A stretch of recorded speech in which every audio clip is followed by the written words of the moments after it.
Property बाजार में निवेश की सटीक सलाह के साथ पेश है आपका पसंदीदा शो प्रॉपर्टी इंडिया। हमारे रियल एस्टेट एक्सपर्ट्स के साथ जानिए कहां आपके बजट में मिल रही है सही प्रॉपर्टी और कहां पर निवेश आपका पैसा कर देगा दुगना। आपके सवालों के जवाबों और रियल एस्टेट की हर बड़ी खबर के साथ मौजूद हैं हम। नमस्कार, मैं हूं अंजलि इसवाल। इसके अलावा अगर आप प्रॉपर्टी के बारे में और ज्यादा जानकारी चाहते हैं तो हमारी वेबसाइट ndtv.com/property पर जाना न भूलें। चलिए एक नजर डाल लेते हैं कि आज हमारे शो में क्या क्या है खास। हरियाणा में नई सरकार से गुड़गांव जैसे शहरों में रहने वालों को बहुत सी उम्मीदें। गुड़गांव जैसे बदहाल शहर को सही रास्ते पर लाने के क्या हैं तरीके। रिहाइश या निवेश के लिए शहर के कौन से इलाके हैं सबसे बेहतर, पाइए अपने सवालों के जवाब। और एक मॉल ने क्या बदल दिया है चेन्नई के वेलाचेरी का चेहरा।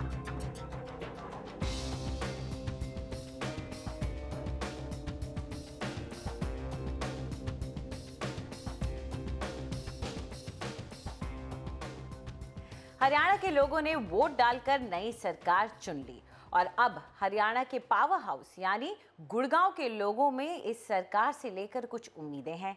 यही यहाँ की जनता, यहाँ के कामगार, यहाँ पर काम करने वाली कंपनियां और सबसे अहम यहाँ पर सक्रिय रियल एस्टेट के कारोबारी, हर कोई सरकार की तरफ से बदलाव की उम्मीद रखता है। तो चलिए देखते हैं क्या है गुड़गांव की उम्मीदें। गुड़गांव का हाल किसी से छुपा नहीं है। मिलेनियम सिटी कहे जाने वाले शहर का कचरा ऐसे अलग करके जमा किया जाता है।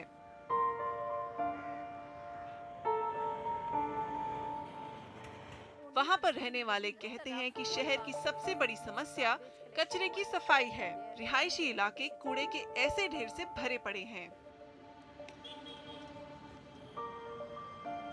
अगर एमसीजी को पूछा जाता है जो गार्बेज हम डंप करें स्ट्रीट से और विलेज से लेके जाके जो हम कहाँ करें, वो कहते हैं जो किसी भी एक जगह पे आप डाल दो, तो वो कॉन्ट्रैक्टर को फोर्स करते हैं जो आप जगह ढूंढो और आप कहीं पे भी डाल दो। फिर भी गुड़गांव के शहरी विकास पर निगाह रखने वाली तीनों एजेंसियों यानी शहरी व ग्रामीण योजना विभाग, गुड़गांव नगर निगम या हरियाणा शहरी विकास प्राधिकरण या हुडा, सभी आंखें बंद किए बैठी हैं। यहाँ रहने वाले उम्मीद कर रहे हैं कि नई सरकार आने के बाद हालात बदलेंगे।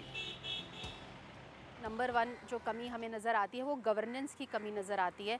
बहुत सारी अथॉरिटीज़ हैं और बहुत कम काम होता है। वो अथॉरिटीज़ में अकाउंटेबिलिटी नहीं है। बार बार उनका तबादला जो होता है बड़े ऑफिसर्स का, चाहे वो हुडा एडमिनिस्ट्रेटर हो या एमसीजी कमिश्नर हो, उनका इतनी जल्दी तबादला ना हो, कोई अच्छा ऑफिसर आए गुड़गांव में, बिकॉज गुड़गांव एक की सिटी है हरियाणा की। कचरा ही नहीं, सड़कें भी इस बात की गवाह है कि तीनों एजेंसियों में तालमेल ना होने का नतीजा क्या होता है।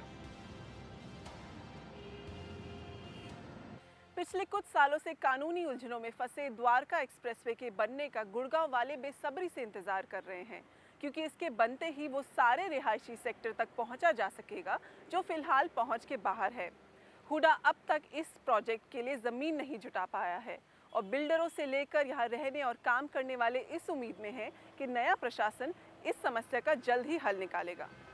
सोना रोड और NH8 को जोड़ने वाली सदर्न पेरिफेरल रोड भी कानूनी अड़चनों में फंसी है। गुड़गांव के नए सेक्टरों की मुख्य और अंदरूनी सड़कों, स्ट्रीट लाइटिंग और सीवर पर भी काम धीमा है। वैसे गुड़गांव में हुडा के नए प्रशासक का कहना है कि उन्हें चुनौतियों का पता है और भरोसा देते हैं कि काम तेजी से होगा। पीने के पानी के लिए और सीवरेज डिस्पोजल के लिए, सड़कों के लिए एक समुचित विकास की योजना हमारी है, जिसके तहत जो वाटर ट्रीटमेंट प्लांट्स हैं, ऑलरेडी हमारे यहाँ 60 MGD की कैपेसिटी है, 44 की और आ रही है और आगे आने वाले दिनों में जितनी भी हमारी डिमांड होगी उसको मीट करने के लिए फ्यूचर प्लानिंग हमारी है। और जितने भी हमारे एरियाज़ हैं, ख़ासतौर से जो नए एरिया जो अक्वायर हुए हैं, जहाँ पे लाइसेंस दिए गए हैं, उन सभी इलाकों में मास्टर रोड्स बनाई जा रही हैं और उनकी कनेक्टिविटी जो है उसको बेहतर किया जा रहा है। बुनियादी सुविधाओं और बेहतर प्रशासन के अलावा रियल एस्टेट उद्योग, जो आर्थिक रूप से गुड़गांव का सबसे बड़ा उद्योग है, उसकी नई सरकार से स्पष्ट मांगे हैं। एक सिंगल विंडो प्रोसेस होना चाहिए। सिंगल विंडो से मेरा मतलब है कि एक तो कि हम एक जगह जाके अपनी सारी जो है फाइल्स और एनओसीज और अप्रूवल्स के लिए सबमिशन दें। उससे भी ज़्यादा ज़रूरी है कि वो जो फाइल्स और अप्रूवल्स हैं हमें समय पर आएँ। अगर वो समय पे नहीं आती हैं तो प्रोजेक्ट्स डिले होते हैं। प्रोजेक्ट्स डिले होते हैं तो क्लाइंट तो सफ़र करता ही करता है, डेवलपर भी सफ़र करता है। हरियाणा की आमदनी का लगभग 55% हिस्सा गुड़गांव शहर से आता है, लेकिन यहाँ रहने वालों को लगता है कि राज्य इस शहर को महज एटीएम मानता है, जिसमें बिना कुछ लगाए पैसे निकाले जाते रहे। गुड़गांव के लिए एक ऐसी नीति और मास्टर प्लान की जरूरत है जिसमें नए सेक्टर्स बनाने के बजाय मौजूदा शहर को सुविधाएं दिए जाने की कोशिश की जाए। गुड़गांव में कैमरा पर्सन प्रेम सिंह के साथ वसुधा शर्मा, एनडीटीवी। गुड़गांव के बुरे हाल पर हम रह रहकर खबर दिखाते ही रहते हैं। पहले हमने ईडीसी की बात की थी और आज हम इस मुद्दे पर चर्चा करना चाहते हैं कि आखिर नई सरकार को कहां पर फोकस करना होगा, ध्यान केंद्रित करना होगा।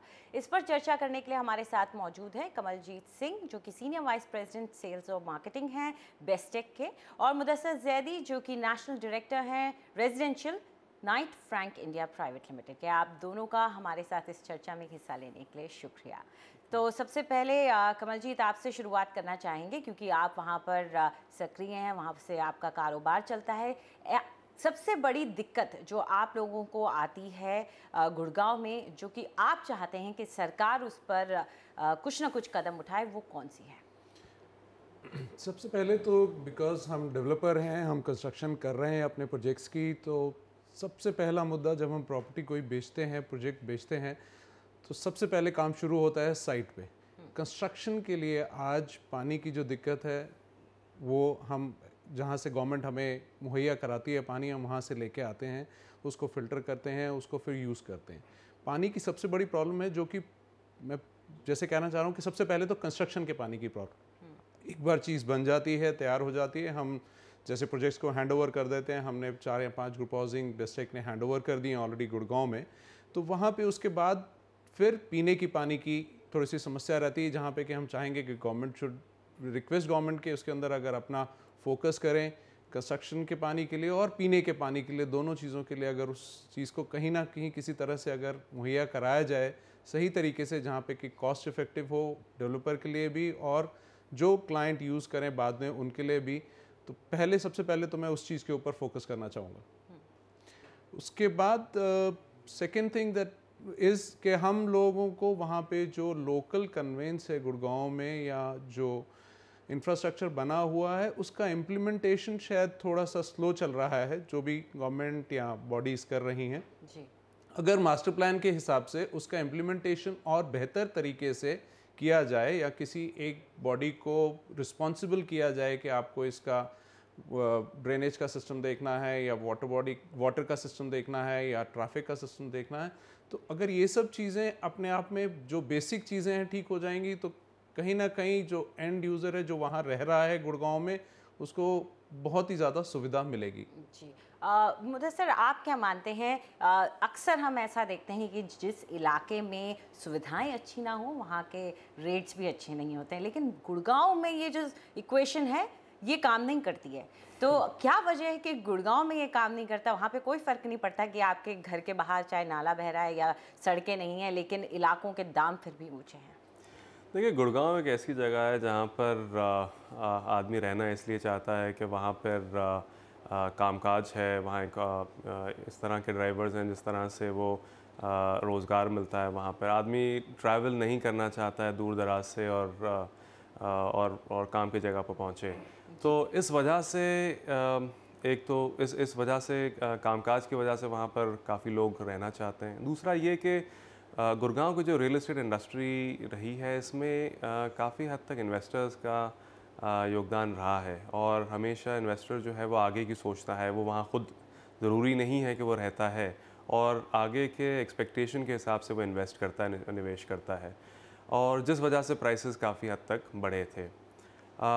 लेकिन आगे अगर देखा जाए गवर्नमेंट से जो एक्सपेक्टेशंस हैं, तो मेजरली उसको इंफ्रास्ट्रक्चर अगर मैं नाम दूं तो इसमें सारी चीज़ें कवर हो जाएंगी, चाहे वो रोड्स हों, चाहे वो एग्जिस्टिंग एरियाज़ में आजकल जितनी ट्रैफिक बढ़ रही है वहाँ पर फ्लाईओवर्स की बात हो, या प्रॉपर जो एग्जिस्टिंग रोड्स हैं उनकी मरम्मत और उनकी स्मूथनिंग की बात हो, वो सारी चीज़ें बहुत बहुत इंपॉर्टेंट हैं। चाहे वो एग्जिस्टिंग एरियाज़ हो, चाहे वो नए एरियाज़ हों जहाँ पर लोगों ने निवेश किया है लेकिन अब जाके नहीं रह सकते क्योंकि अभी तक वहाँ पर वो उस तरह की सुविधाएं नहीं आई हैं जिस तरह की एक्सपेक्टेड होनी चाहिए हैं वहाँ रहने के लिए। जी कमलजीत, आप लोग की जो कम्युनिटी है बिल्डर्स की, डेवलपर्स की, आप लोगों ने सरकार, जो नई सरकार आई है उसकी तरफ से आप लोगों को किस तरह का अभी भाव मिल रहा है? क्या वो किस तरह का फीलिंग आ रही है? क्या वो आपकी प्रॉब्लम्स की तरफ ओपन है? जी जाहिर है, अभी तो सरकार आई है और जैसा कि इंडिकेशन सरकार ने दिया है, डेफिनेटली वो गुड़गांव की तरफ फोकस करना चाहते हैं। और जहाँ तक हम समझते हैं कि अगर गुड़गांव की तरफ फोकस करके कुछ चीज़ों को, इंफ्रास्ट्रक्चर को और जो रिक्वायरमेंट्स को ठीक किया जाएगा तो जाहिर सी बात है कि जो आज प्राइसेस कम है, जहाँ पे यहाँ इंफ्रास्ट्रक्चर की वजह से प्रॉपर्टीज़ के प्राइसेस कम है, वो और बढ़ेंगे। और ऑल इन ऑल सबको, चाहे डेवलपर्स हैं, चाहे इंडिविजुअल क्लाइंट्स हैं, यूज़र्स हैं, सभी के लिए वो बेनिफिशियल रहेगा, सबको उस चीज़ का बहुत बहुत फ़ायदा होगा। तो कौन सी ऐसी चीज़ है जिस पे आप कहेंगे कि इमीडिएट अर्जेंसी के साथ काम करना पड़ेगा सरकार को? जी, हमारे पास ऑलरेडी एग्जिस्टिंग मास्टर प्लान है गुड़गांव का। उस मास्टर प्लान के अंदर जो जो भी चीज़ें कही गई हैं, अगर वही सब चीज़ें इम्प्लीमेंट हो जाएं, जैसे कि आज नए नए प्रोजेक्ट्स हम लोग एरियाज़ में बना रहे हैं, नए सेक्टर्स में, नए गुड़गांव न्यू एरिया में, अगर वहाँ पे सब चीज़ें इम्प्लीमेंट हो जाएं जैसे कि ऑलरेडी मास्टर प्लान में दिखाई गई हैं, तो जाहिर सी बात है कि प्रॉपर्टी और डेवलपर्स के लिए प्रॉपर्टी बेचना आसान हो जाएगा, इन्वेस्टर्स के लिए उसको ख़रीदना आसान होगा, and they will be able to realise their money, अपना पैसा लगा के वो उस पर यूज़ भी कर सकेंगे और अप्रिशिएट भी कर सकेंगे। जी मुझे सर, आपको लगता है कि 10 साल तक एक ही सरकार का रहना कहीं ना कहीं एक ऐसा हो जाता है कि थोड़ा सा लेजी एटीट्यूड आ जाता है? क्या उसका नुकसान मिला है गुड़गांव को? देखिए, होना तो नहीं चाहिए था, क्योंकि जितना लंबा अरसा मिलता है किसी गवर्नमेंट को उतना ज़्यादा काम करने की अपॉर्चुनिटी भी मिलती है। जनरली 5 साल के अगर वक्फा मिले तो बहुत लंबे ड्यूरेशन के प्रोजेक्ट्स जो है इम्प्लीमेंट नहीं हो पाते हैं और ज़्यादातर जो है पॉपुलिस्ट स्कीम लाई जाती हैं ताकि वो अगली बार रीइलेक्ट हो सकें।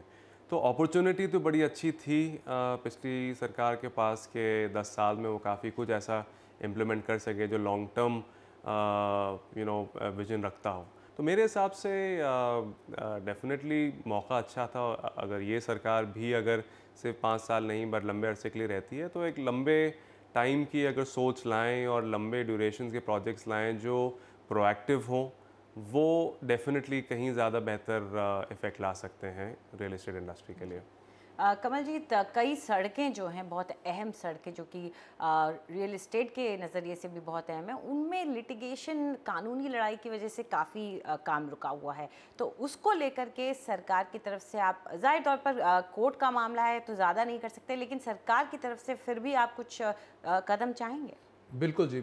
सबसे पहली बात कि जो आपने अभी मुद्दा उठाया है कि लैंड एक्विजिशन का, but acquisition is only for आप जो रोड या इंफ्रास्ट्रक्चर मुहैया कराने के लिए जो लैंड एक्वायर करना चाह रहे हैं। अगर गवर्नमेंट उतने एरिया पे अगर कंसंट्रेट करे कि अगर लैंड कहीं फंसी हुई है, रोड कंप्लीट नहीं हो पा रही है, अगर वो सब कोर्ट केसेस को किसी ना किसी तरह करके एक बॉडी गवर्नमेंट बना दे जिसको कि सॉल्व किया जा सके, वो जाहिर सी बात है कि इंफ्रास्ट्रक्चर अगर वो कंप्लीट होगा तो रोड बनेगी तो इंफ्रास्ट्रक्चर बेटर होगा और सबके लिए फ़ायदेमंद होगा। जी बिल्कुल। ज़ाहिर तौर पर अगर सरकार कुछ की एरियाज़ पर ध्यान देती है, जैसे कि हमारे गेस्ट ने भी यहाँ पर कहा, सड़कें हैं, पानी का मुद्दा है, ये सब अगर मुद्दे सरकार इन पर नज़रिया अपना रखती है तो इसकी वजह से कितना फ़र्क आ सकता है ये आने वाले दिनों में हमें पता ही चल जाएगा। लेकिन सरकार को अपनी कमर ज़रूर कसनी पड़ेगी। आप दोनों स्टूडियो में आए और इस चर्चा का हिस्सा बने, उसके लिए शुक्रिया आपका।